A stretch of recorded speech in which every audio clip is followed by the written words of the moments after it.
When receiving your shade sail for the first time or taking it out from storage, it's important to give it a full once over just to inspect for any damage that may have occurred during transit or storage, fully inspect the hardware, and fold your shade sail out onto a flat surface. When folding your shade sail out, especially with certain colours, you will notice that there are creases and fold marks. Don't be alarmed, these will disappear with proper tensioning once your shade sail is flown. Installing a shade sail is easier and safer with two people. However, there are techniques that you can use which we will go over that make it easier for one person. Before flying your shade sail, make sure that your cable perimeter is nice and loose. This ensures even tensioning throughout the shade sail.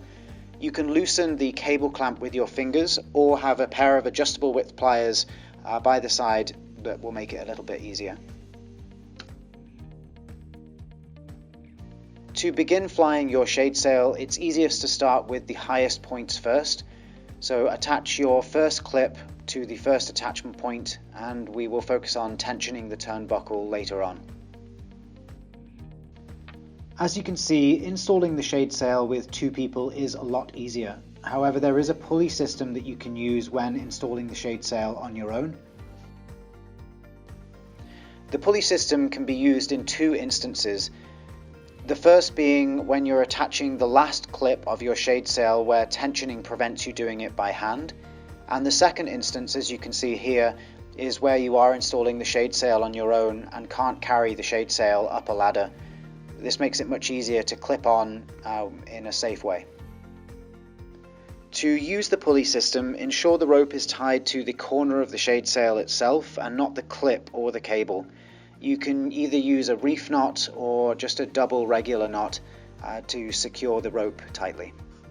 Once you have attached your rope to the corner of the shade sail, feed the rope through the attachment point and back through the corner. You can do this several times. The more times that you do it, the easier it will become to pull the shade sail to the corner. As you can see, this is slightly easier with two people. However, this can be done on your own.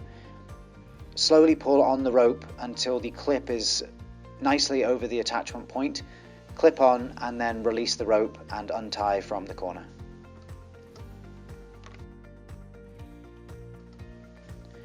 Once all of the corners of your shade sail are clipped on, it's important to make sure your perimeter cable is nice and tight.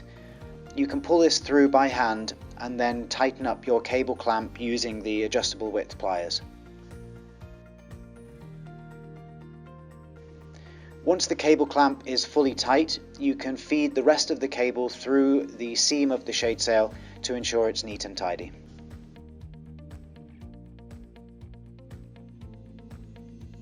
The final step to tensioning your shade sails is to tighten the turnbuckles. We suggest doing this with an awl. This gives you good leverage and enables you to tighten the turnbuckles nice and tight. Once you have finished tightening with the awl, you'll notice there are two nuts on either side of the turnbuckles, which can be done up with your fingers. This prevents the turnbuckle from wriggling loose during the season. Just go back and forth with the awl and the nuts just to make sure that the turnbuckle is fully tight. Be sure to tighten the turnbuckle on the opposite side of the shade sail. This is the final step in flying your shade sail.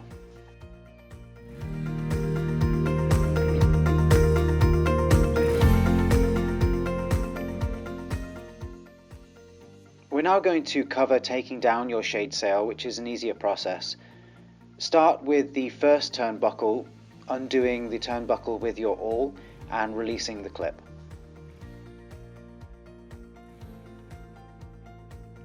When loosening your turnbuckles, we suggest loosening them almost all of the way. This will make it much easier when you come to put your shade sail up at the beginning of the next season.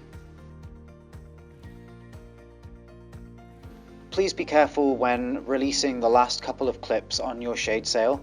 The shade sail can get a little heavy, so it is easier to do the last two clips with a friend or family member. The last step in dropping your shade sail is making sure that it's stored correctly. You can do this by folding your shade sail side to side until you get to a small enough size where you can roll it up into a bundle. Just check that there's no leaves or anything else on the shade sail at each fold. Before finally rolling your shade sail, just ensure all of the hardware and corners are folded in properly, and then roll your shade sail from one end to the other. Again, just making sure that there's no grass or twigs caught up in the shade sail when you roll it. You can then store this in any kind of bag or the one provided to you if you bought one when you bought your shade sail.